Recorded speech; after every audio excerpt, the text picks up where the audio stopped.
Well, hello and welcome to Beyond the Sermon, a Bethany podcast where we have the privilege of digging deeper into our Sunday messages. I'm Tammy Delau, and today I am joined with Pastor David Baxley and Pastor Steve Musto. And I know you're going to say it, and my hair's curled. Yes. That's exactly what we were thinking. To say it. Yes. We talked about it before you came in here. We're like, do we bring it up? Do we talk about it? Yes. We noticed this kind of that's thing. right. That's right. Because we were going on our trip, I had to change my hair appointment, and Trina did my hair, and I never wear it curled, so I'm just like, you noticed it when I walked in. I thought you guys were going to tease me, so maybe you weren't going to say anything. And I've just exposed myself to the whole I don't world. even know. I didn't know anybody who would ever tease you. Yeah, Seems this weird is to a me. safe place, and I'm almost hurt that you would bring that up. Okay, we I may know. need to It just is- get into the I know. podcast That's now. true. Let's right. let's dive in, guys. Okay.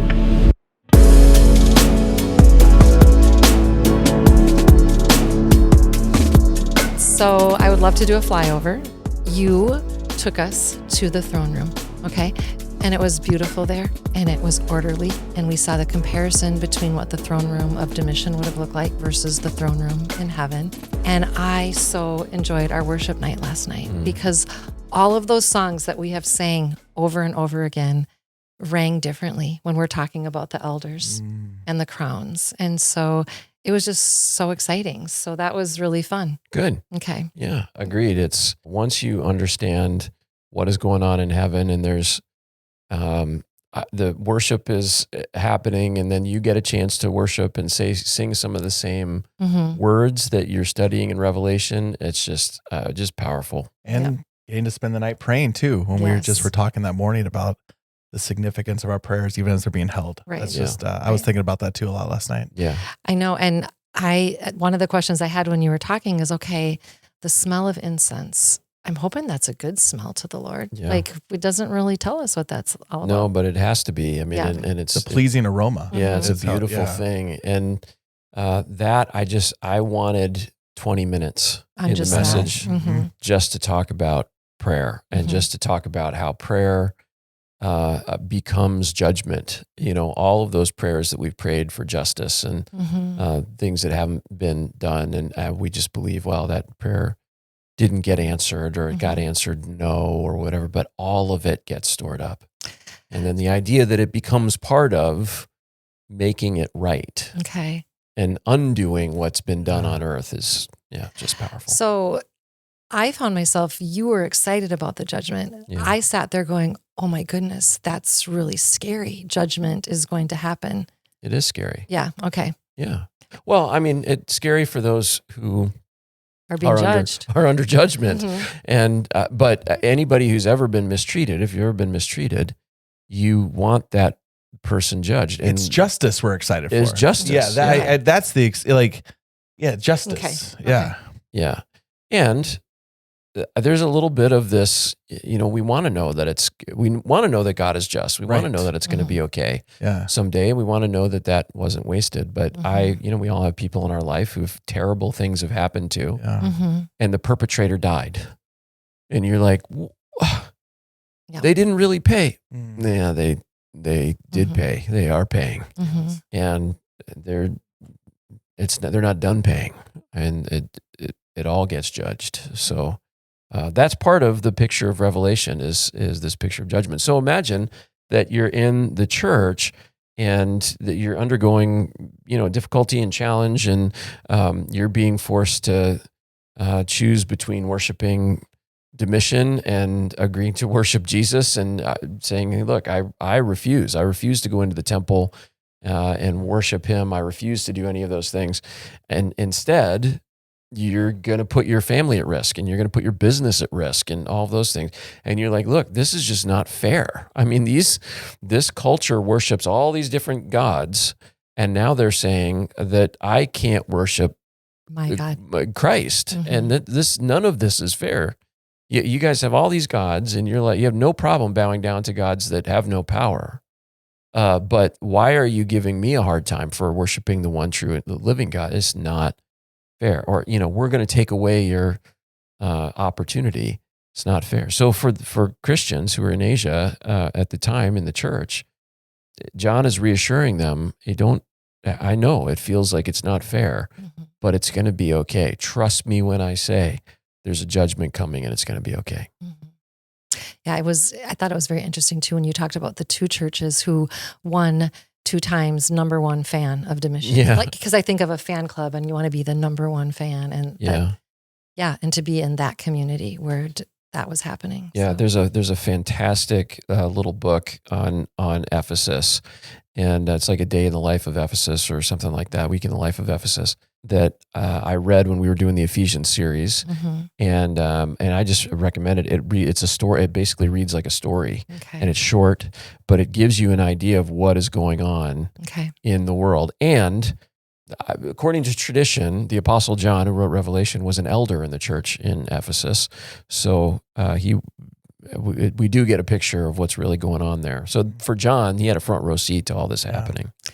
And your analogy of being a Chicago Bulls fan. Yep. Chicago. I know. I'm just like Chicago Bucks. No. My grandchildren love the Bucks, so that's where that was there. But needing to look at what was going on, and that was really good. That was really good. I want to take everybody inside for just a second how God works, because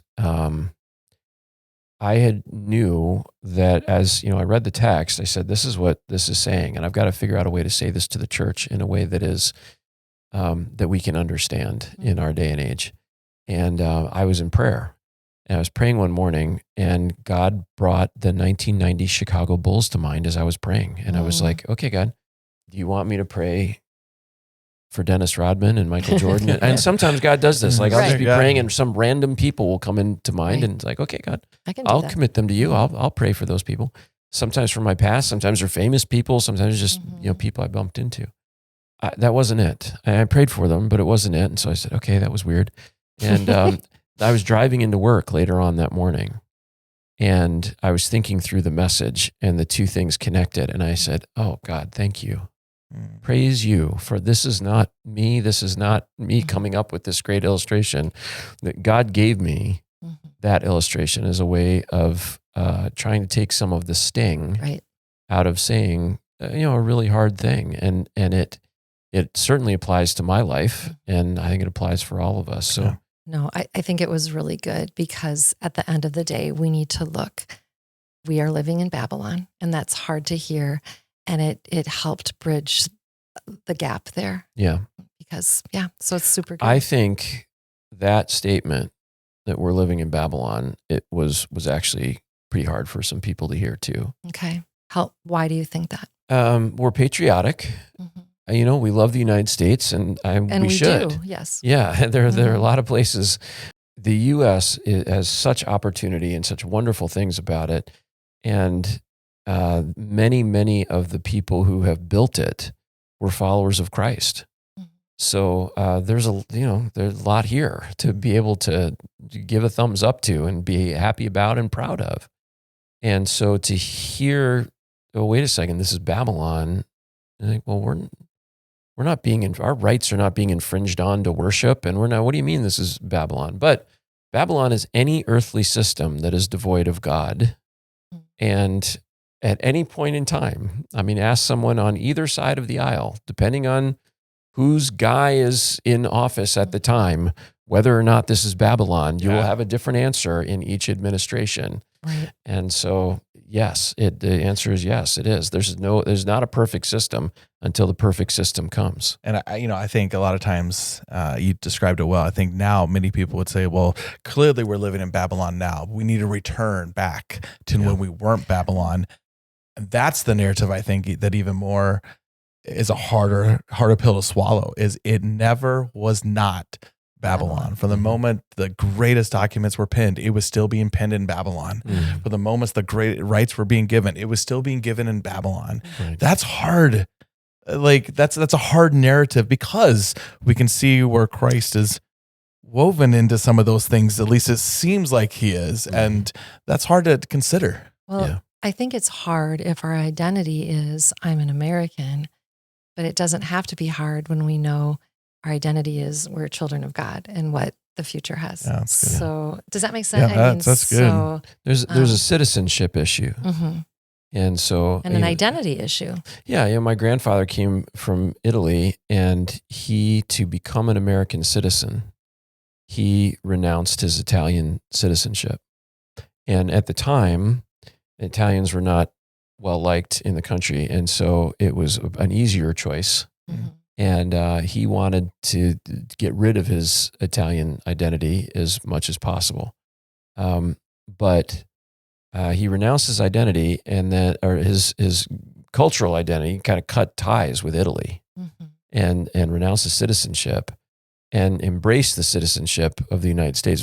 It was the fastest path to become a citizen of the U.S. And he was really, really proud to be a citizen of the U.S.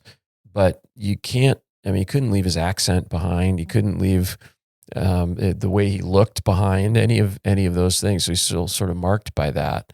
And the reason why this world feels so foreign to so many of us who are followers of Christ, our home is somewhere else. Our citizenship, belongs to heaven. And so the more we understand that, the more we embrace heaven, the less like home this begins to feel. Yeah, that's good. So for those of us who like to read chapters 1 through 22 in a row, you've already told me that's not going to happen. Yep. So we're going back to look at the 7 letters to the churches, so chapters 2 and 3 later.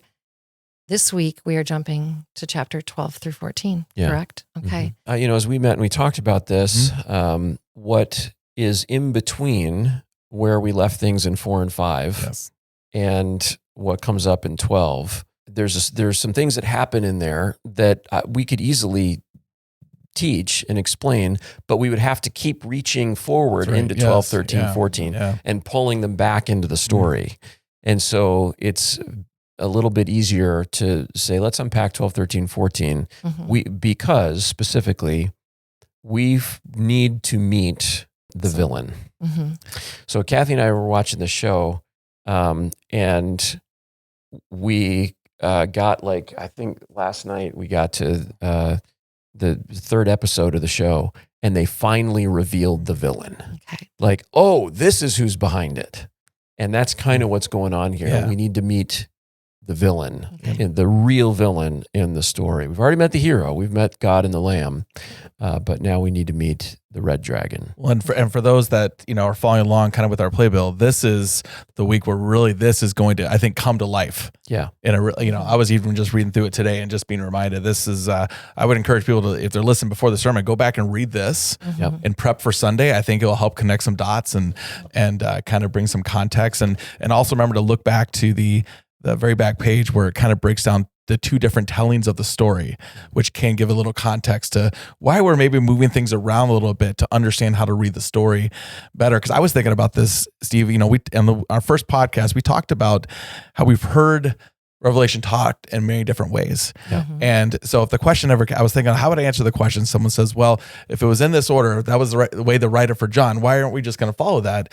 And I would come back and say, I think sometimes because we've been mistaught Revelation so much, we need to come back and sometimes undo a little bit.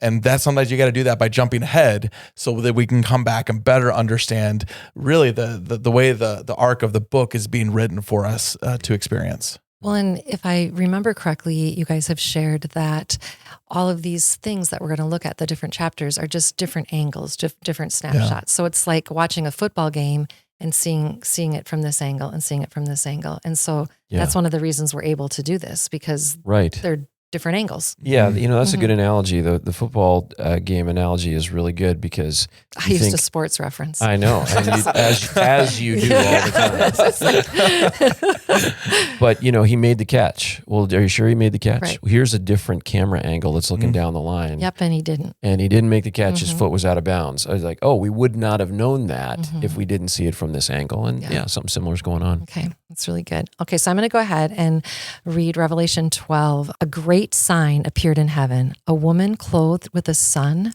with the moon under her feet, and a crown of 12 stars on her head. She was pregnant and cried out in labor and agony as she was about to give birth. Then another sign appeared in heaven. there was a great fiery red dragon having 7 heads and 10 horns, and on its head were 7 crowns, and its tail swept away 1/3 of the stars in heaven and hurled them to the earth. And the dragon stood in front of the woman who was about to give birth, so that when she did give birth, it might devour her child. She gave birth to a son, a male, who was going to rule all nations with an iron rod. Her child was caught up to God and to his throne. The woman fled into the wilderness, where she had a place prepared for her by God, to be nourished there for 1,260 days. Okay, Yep. There's so much going on here. Mm-hmm. And you kind of hear faint stories. Like you think of Jesus, and you Mm-hmm. think of King Herod and someone wanting to kill a child. Mm-hmm. And I know there's some mythology that was going on during this time that would have been, what were these people thinking when they're meeting these characters? Yeah. And who are these characters? Yeah, this is apocalyptic literature in a nutshell right here. You've got, so in our world, when we represent something, when we use a metaphor, Mm-hmm. the metaphor is only one thing. So when when we go to The Lion, the Witch, and the Wardrobe, C.S. Lewis, the lion, Aslan, is only Jesus. That's all he is Jesus. Here we have something interesting, and this is true of apocalyptic literature. This woman is Israel, and gives So not Mary. not yet. Okay. Yeah, there we go. I know, I was going to say, it's like so confusing because you're like, gives birth, Mm-hmm. and so the child is Christ. There's a Christ component to this, but the woman also is the church, Mm-hmm. and the son is Jesus, but the son also sort of represents the people of Christ, because he's going to be chased around, and so there's so much happening here, and what we want are clear lines of this is this, this is this, this is this. And that's just not revelation. We have to take a step back. I think we get a little too close. We have to take a step back and say this is a metaphor being drawn out. This is a tale being told, and it's less about the detail of it, and it's more about the overall story. But to keep the quote going, it's a tale being told as old as time. And so really this isn't, we often read this and we're like, what does this mean right now? We're picking up some point in the story, and what's the futuristic weave in this? But this is actually taking us back to the beginning of the story, all the way back in Genesis. Like this picture of back to the garden. The woman takes us all the way even Mm-hmm. back to the garden, Yep. and where the epic battle, we first see that unfold in our eyes of humanity and the work of God and his beautiful kingdom that is now being assaulted by the enemy of God in the garden. Yeah, Genesis 3:15. Mm-hmm. So if you remember, the curse on the snake is that his head will be crushed. And what do we see in the red dragon? A lot of heads. A lot of heads. And But if we read on, one is going to be crushed. one of them is crushed. One of them is crushed. And Yep. so we see this this metaphor that goes back, and people go, oh, I know who this is. Mhm. So dragon, serpent, snake, all of them are sort of the same idea. The snake, the dragon are the same kind of creature. Okay. And so people would have picked up on that. This is a different culture. There is if I told you a story about 3 bears, and one of the bears, and there's a little girl who came to a house, but we would go, oh wait, I know this story. This is the story of Goldilocks and the 3 bears. This is familiar. There's a famous story in Greco-Roman literature about exactly this. It's a dragon that is going to consume a woman's son, and he is taken to an island to be raised. He is hidden from the dragon, and then he grows up, and he goes, and with his power and might and a sword, he slays the dragon. That's the story from Greco-Roman literature. What John is going to tell is the story of a son who is whisked away, who comes back, and instead of slaying the dragon with a sword, he lays down his life. Yep. And that is what slays the dragon. Mm-hmm. And so we, again, we miss this. We miss this because it's not our culture, but that's what's going on in the story. So we've now met the real enemy. Yes. Mm-hmm. And he's not the only enemy. So we can say emphatically the dragon represents Satan. Yes.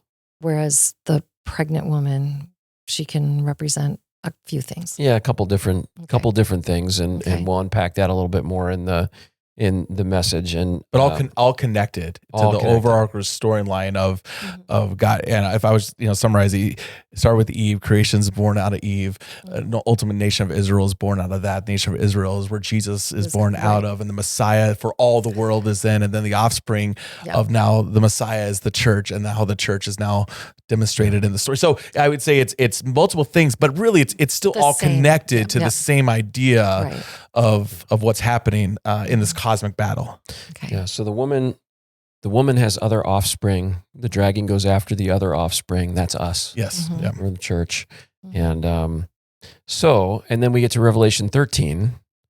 And in Revelation 13, we meet other creatures. Mm-hmm. And this then becomes confusing. And throughout the whole thing, 12, 13, 14, we're going to have all kinds of numbers, including the number that everybody asks about in Revelation, which is 666. Yeah. And so let's talk about the creatures that we're going to meet. Okay. And then we'll talk about some of the numbers and how we read those.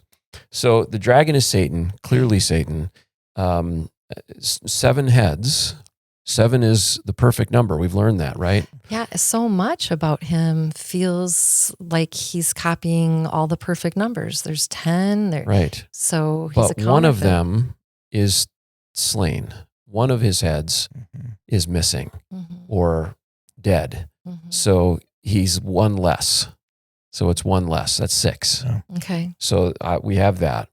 Then he comes and stands on the beach, and he calls a beast out of the sea. So in the Roman world, the sea is always a sign of chaos every time. It's a sign of it's something we can't control. To this day, we can't control the sea. No. And he gives this beast from the sea power, his throne, and great authority. So the dragon now has a buddy, kind of an underling, and this represents the Roman Empire.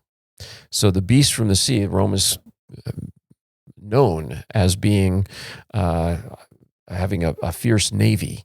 And so people would have seen this as being, okay, this is Rome. And the dragon enables people to worship the beast from the sea. And the dragon doesn't care that they worship the beast from the sea, because what they're actually doing is worshiping the dragon. It looks like they're worshiping the beast from the sea, but they're actually worshiping the dragon. And when they're doing that, they're not worshiping God. Yeah. And so he says, so that's okay. And he gave the beast all of this authority. So that's the first beast. Well, and then they come back, and as we talk about it being Rome, we're reminded of, as these early readers, what they would have read.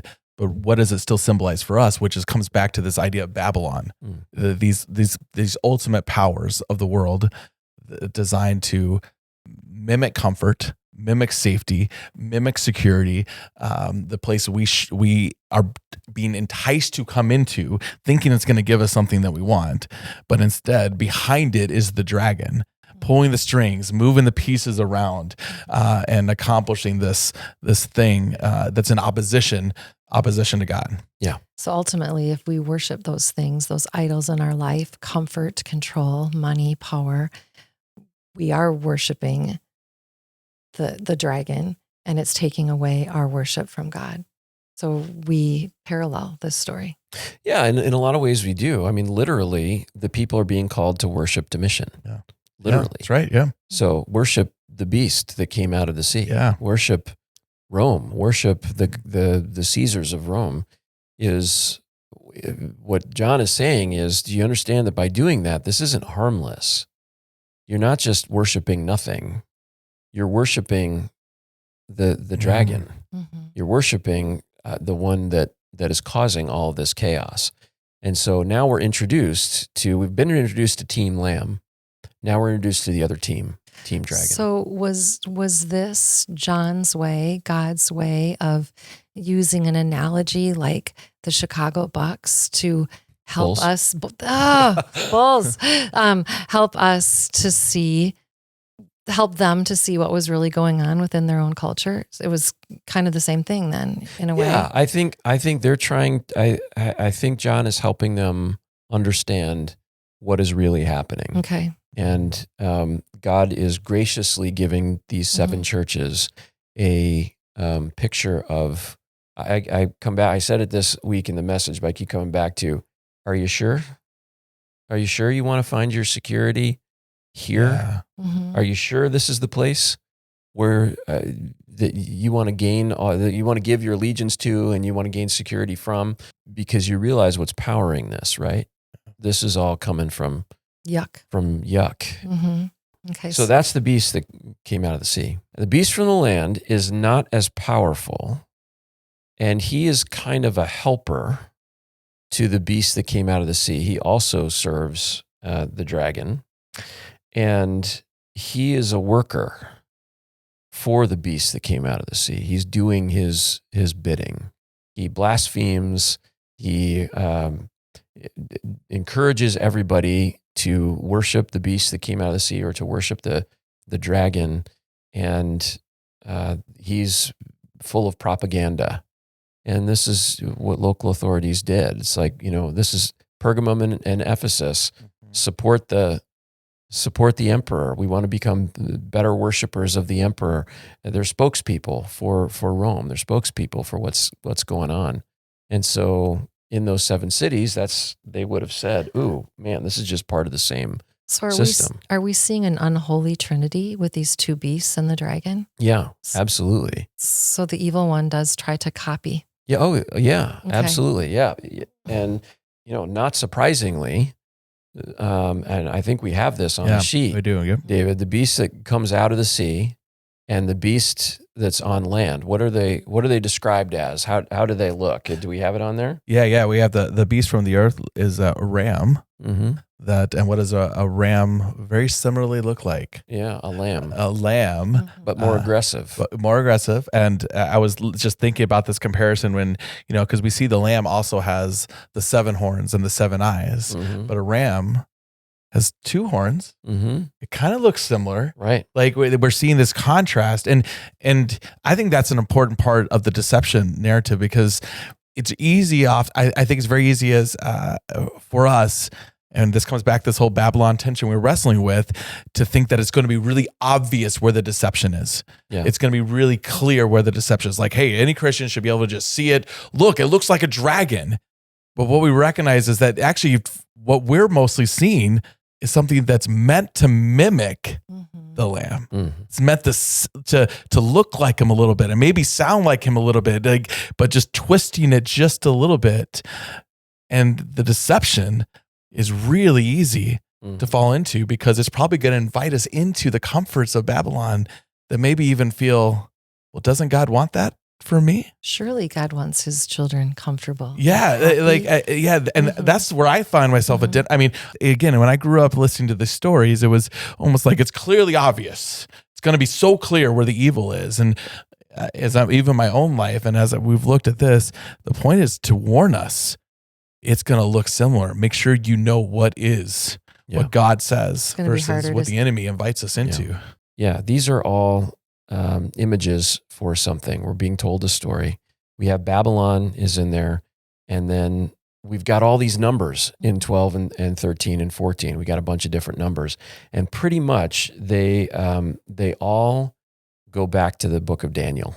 Okay. Yeah, it's good to go back there. Yeah, lots of numbers in Daniel. And to Daniel, in Daniel's day, some of the numbers meant something. We're literal. They were literal. But many were symbolic, right? Some of them were symbolic. Okay. And so he picks up that thread of these numbers, and we're not meant to read these numbers literally. So 1,260 days. This goes right back to Daniel. And the woman is being oppressed for this amount of time. Well, this is 12, a multiple of 12 times 1,000 or something like that. I mean, when you do the math on this, it comes out to, so it's not that many years. People thought for a long time, well, this is going to be 1,000, this would be 1,260 years from when? Some random, we're not told, from some random moment, from when is it? It's not a secret code. The idea that John is trying to convey is there's a time period and it's going to be over. It has an end. And that shouldn't be encouraging. That's an encouragement. 1,260, he uses times time and half a time, or 3.5 years. That's the right out of Daniel. Which is half of 7, the half perfect of number. 7. So it's not going to be a full, 7 is an eternal number. It's not going to be an eternity. 1,260 and 3.5 mean the exact same thing. And 42 months, it's the same period of time. All the same period of time. There's a time of testing. That was the time of testing the Israelites in the wilderness.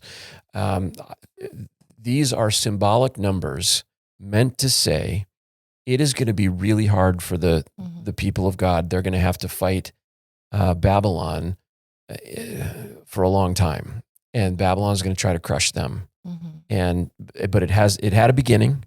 It's going to have a middle, and trust me, it's going to have an end. That's the 144,000 is another number that comes up. There's a group of people that are sealed. I guess this is the 12 times 1,000. This is, 144 is gonna, that's gonna be going up. 144,000 is the 12 times 1,000. It's not a specific number. Again, this is the same multitude. We already met this group of people, this 144,000. We were told they were thousands upon thousands upon thousands. We met them this past week before the throne, worshiping God. It's just supposed to be a really big number, like an incalculable number. And they're given descriptions, and we're told that they've kept themselves pure, that they have not worshiped the beast, they've not worshiped the dragon. John describes them as virgins. Why?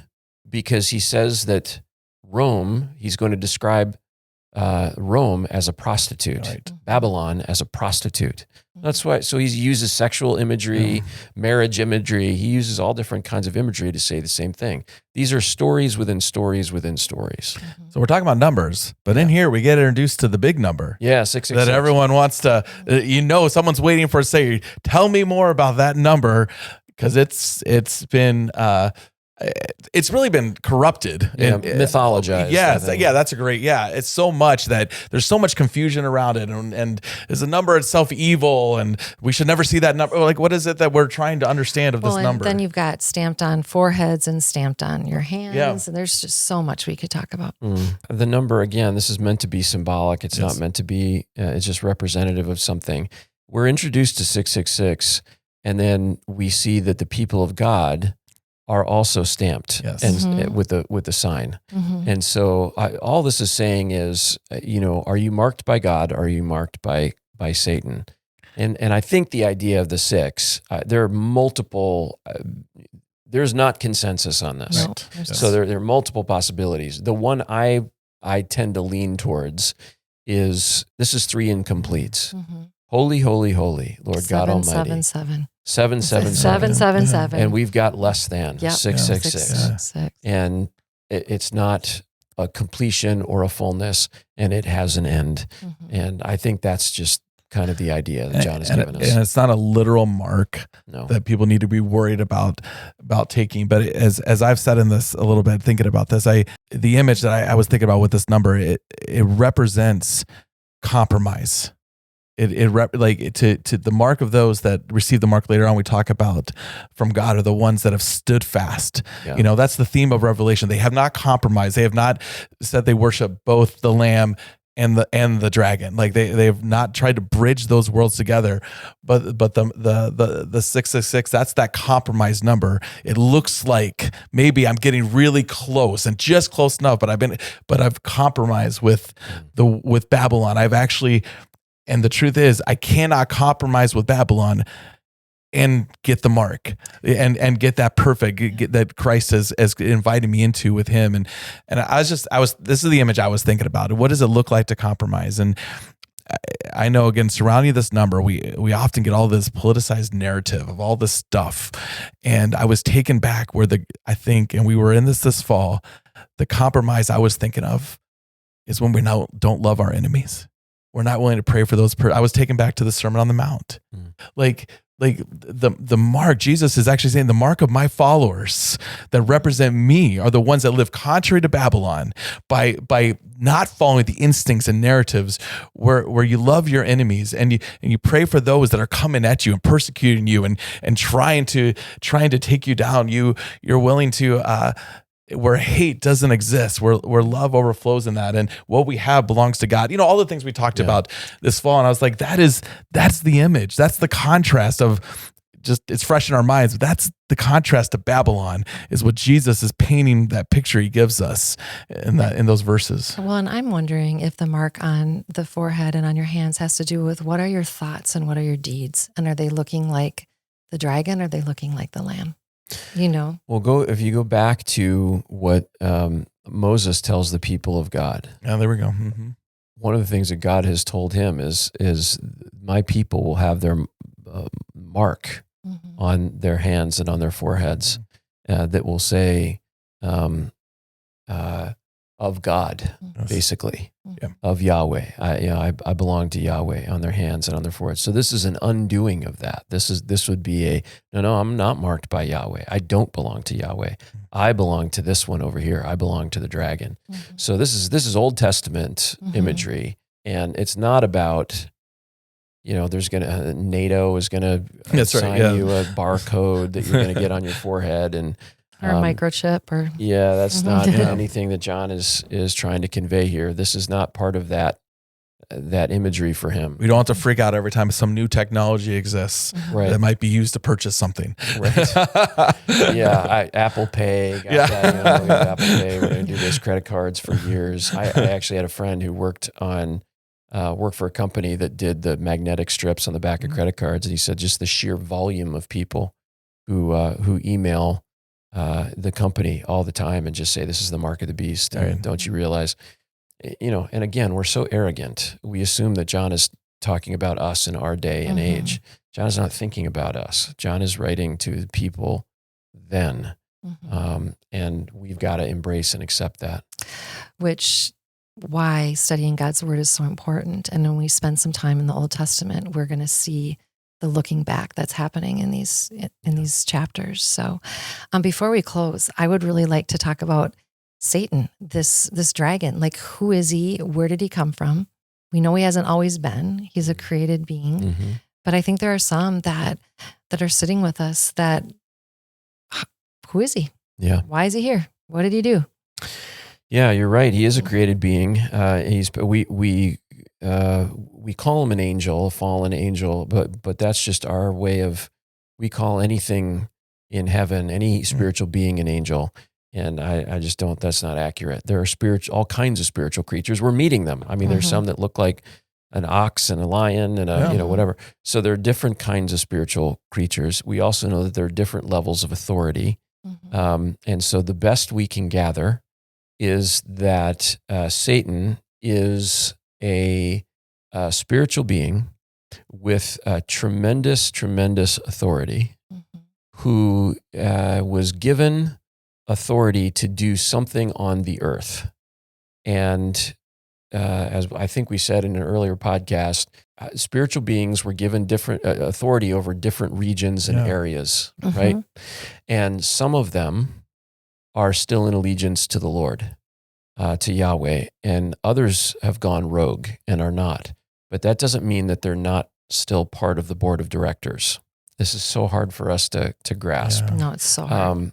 So Satan has lost his place in heaven, but he still maintains much of his authority over the earth. So he's still a shareholder.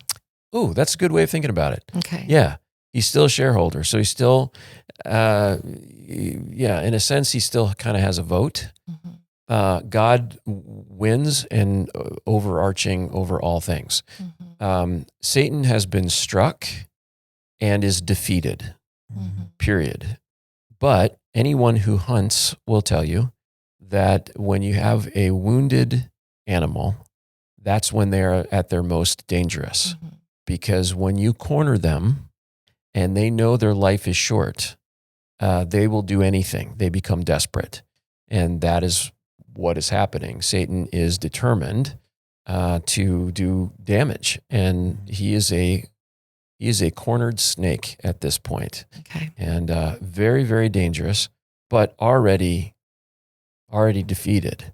All of this, guys, we talk about this, and sometimes I walk away from it. I literally have to turn all of this off and go do something that doesn't have to do with Revelation, because all of the different things, all the images and the pictures and the whole thing just crash down, and it's hard to keep everything straight for me. This is hard stuff. So somebody told me this week during the after the message, somebody said, I kind of got lost. I was like, hey, good. I'm glad you're trying to pay attention, but it's hard. It's really hard. Hard, but fun.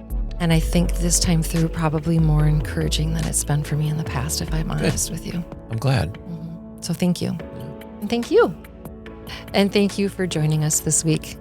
Bye-bye.